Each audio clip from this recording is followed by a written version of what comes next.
Big 12 conference opener than other Iowa State teams have been?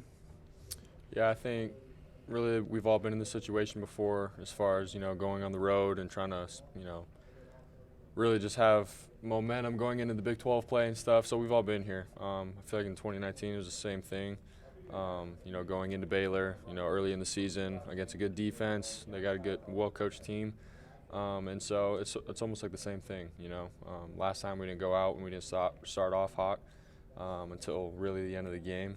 We found some momentum. So we've learned from stuff like that, and so we know really what to expect now, going back 2 years later. It feels like the same thing. It might be a warm day, not as warm as the last time you were there, but quantity and quality of the depth, what could that factor into it? Are you talking about your depth, Iowa State's Yeah, no, it's going to be huge. I mean, I think we saw it even last week when, the first string guys were sort of done with their day.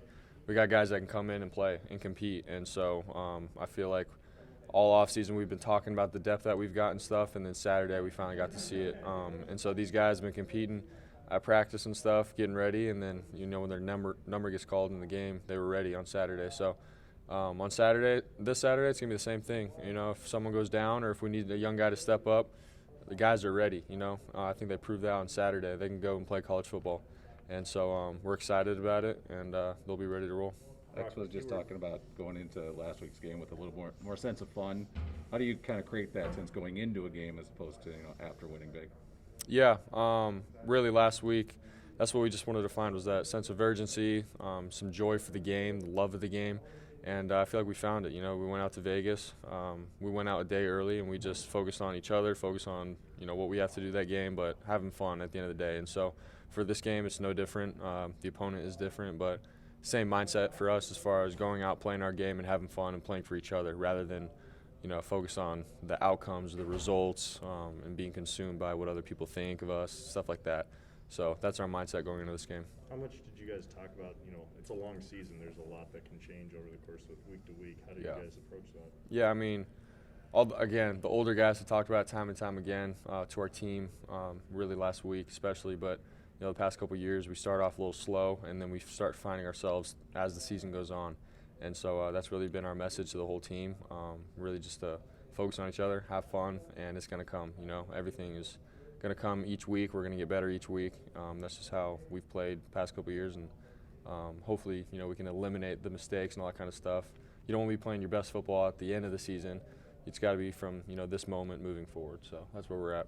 How much fun is it watching X do his thing? Yeah, X is awesome. He's a humble guy, comes into work every single day, and then to be able to throw a little 5-yard out or a hitch and then him make, the play after that is awesome. I trust that guy with all my heart, and he gives the team everything. He brings a lot of juice. So. Not only making the play afterwards, but the catch he made when he tiptoed the side of the end zone. Yeah. I mean, yeah. What'd you see there? I mean, that was perfect throw, perfect catch. Yeah. To be honest, that wasn't even supposed to be really one of my reads in that play. I was supposed to go to the flat and then to the over, and then all of a sudden X just was open, and then I knew if I just gave him a chance, he's going to do whatever he could to stay in, and he did. So he makes that kind of crazy stuff happen at practice, and so for him to make that, I wasn't surprised. What stands out about Baylor's defense to you?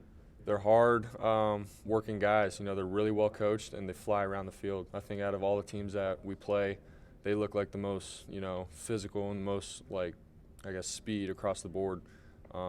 They're always running the ball. It's almost like playing our defense at practice and stuff. Like our guys are well coached and they run around the field real fast, and these guys do the same thing. So they're really well coached and they're going to play hard for 4 quarters.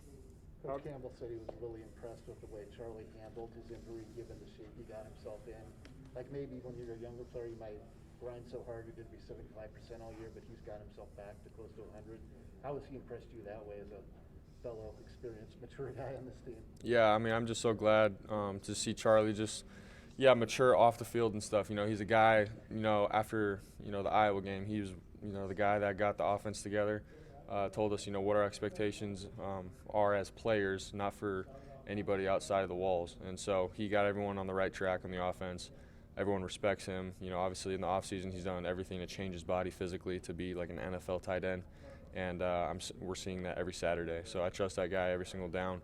He does his job, and then he carries other guys with him as well. So he's a great leader, and I'm just proud of, where he's come from and, how mature he's gotten over the past couple of years.